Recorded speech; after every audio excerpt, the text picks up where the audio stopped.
Weddings are supposed to be a time of love, laughter, and happy memories. But sometimes, things take a turn you'd never expect, especially when a wild Karen gets involved. In today's story from the entitled People subreddit, we dive into the chaos that unfolded at what should have been a perfect wedding day. Picture this: the bride is glowing, the guests are smiling, and just as the ceremony is about to begin, drama walks in wearing high heels and a smug attitude. The groom's mother, yes, the Karen in question, has always had a rocky relationship with the bride. She didn't approve of the marriage, constantly criticized the bride's choices, and made it her mission to stir up trouble. But no one imagined she'd go this far. Right in front of family, friends, and even the wedding photographer, Karen does the unthinkable. She slaps the bride. Gasps echo through the crowd, the music comes to a screeching halt, and for a moment, no one knows what to do. But just when you think the bride's big day is completely ruined, the groom steps forward, his face changes. Calmly, he turns to his mother and drops a bombshell that leaves everyone speechless. What did he say? Why did Karen lose it? And how did this all end? Stay tuned, because this wedding story is just getting started. Everyone stood frozen. Some guests thought it was a misunderstanding. Others were too shocked to speak. But one thing was clear: Karen's slap wasn't an accident. It was full of anger, like it had been building up for months, maybe even years. And honestly, it kind of had. According to the Reddit post, the groom's mother had never liked the bride from the start.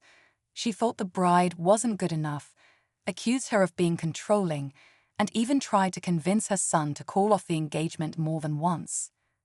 Friends and family had seen the warning signs. At the bridal shower, Karen made passive-aggressive comments all night. At the rehearsal dinner, she accidentally spilled red wine on the bride's white dress. Still, everyone hoped she'd at least behave on the big day. But clearly, that hope was wasted. And the groom? He'd always tried to keep the peace. He brushed things off, told the bride not to take it personally, and claimed his mom would come around. But after the slap, after seeing the woman he loved get humiliated in front of everyone, something changed.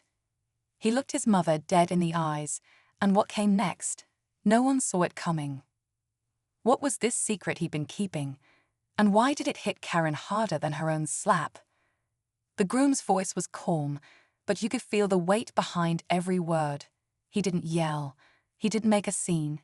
He just stared at his mother and said, "You've embarrassed yourself for the last time." That alone had people whispering. But then he turned to the crowd and added, "Since everyone's here, maybe it's time they hear the full story." And just like that, all eyes were on him. Karen's face went pale. You could tell she wasn't expecting this. For years, she'd always been the one pulling strings, playing victim when it suited her, turning family members against each other with quiet gossip. She loved control, and now she was losing it, right there in front of everyone. The groom took a deep breath and started talking about things most people in the room had no idea about. How Karen had tried to manipulate their relationship from the start. How she'd gone behind their backs, digging into the bride's past, even reaching out to her ex-boyfriend to stir up drama. Meanwhile, the bride stood frozen, holding back tears, not just from the slap, but from the weight of it all finally being exposed. Some guests looked uncomfortable. Others seemed almost relieved. Everyone had felt the tension before, but now it was out in the open. And the groom wasn't done yet. There was more to the story, something big, something Karen had tried to keep buried. The groom stepped forward, his voice steady but louder now, echoing through the quiet room. "You've always tried to control me, twist the truth, and make everything about you. But today, it ends." Karen tried to interrupt, but he raised a hand, stopping her cold. People were sitting on the edge of their chairs. Phones were out. The wedding had turned into something no one could look away from. Then he dropped the line that changed everything. "Do you want me to tell them what you did last year? What you said to Dad before he passed?" The crowd went completely silent. Karen's expression cracked for the first time, like she wasn't just embarrassed anymore. She was afraid. The groom didn't explain what he meant. Not yet. But the look on Karen's face said enough. This was something big, something dark. At the same time, whispers were spreading among the guests. Some were piecing things together. A few close family members started exchanging looks. One aunt even quietly got up and left, shaking her head. The tension in the room was so thick you could feel it. The bride clutched her bouquet tighter, not sure whether to step in or let her husband speak. And then he looked right at her. His voice softened. "You deserve to know everything. All of it." The room felt like it was holding its breath.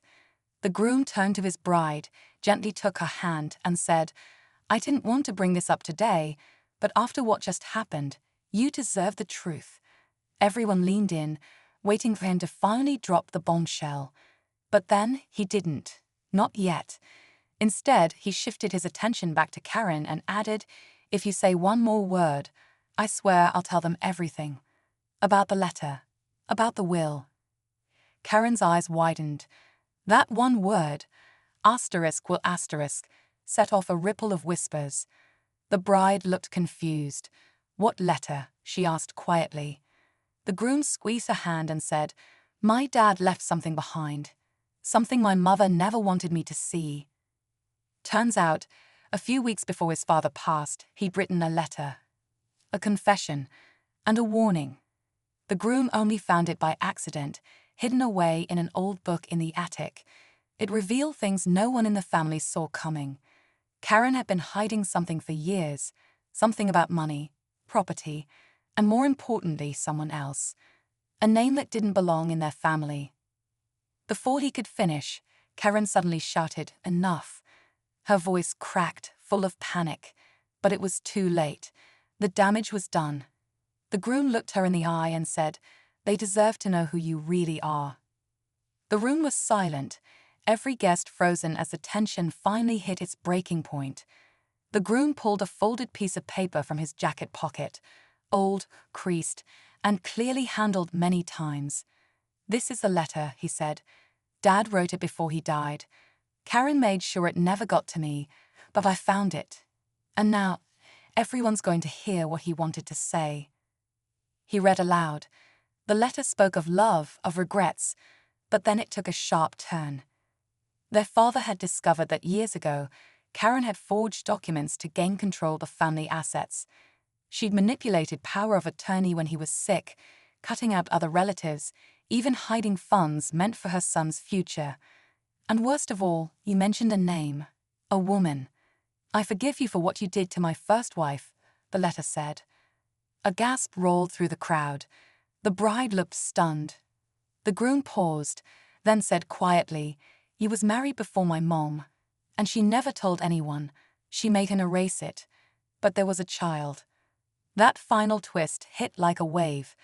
Somewhere out there was a half-sibling no one knew about. Karen broke down, finally realizing she'd lost everything: her image, her secrets, her control. But just when everyone thought it was over, the groom turned to the bride and said, "And there's one more thing. I found them." The bride looked at him, eyes wide. "You found them?" she asked. He nodded. "My half-sister. She's real. And she's been looking for answers too." The room fell into stunned silence again, but this time it wasn't tense. It was heavy with realization. The groom took a breath and looked around at everyone. This wedding was never just about us. It became about truth, about letting go of the lies we've been forced to live with. Karen, now sitting quietly in the corner, didn't say another word. Her world had unraveled in front of everyone. The guests, still shaken, slowly started to understand the weight of what had just happened. This wasn't just another asterisk entitled people asterisk Reddit story. It was a story of healing, of standing up to manipulation, and of choosing love over fear. The ceremony was delayed, but not cancelled. After some time to breathe and regroup, the couple said their vows surrounded by people who finally knew the full truth. It wasn't perfect, but it was real, and that made it even more powerful. Later that night, the groom reached out to his half-sister. The family they never knew was beginning to rebuild, while the one that tried to tear them down finally lost its grip, for good.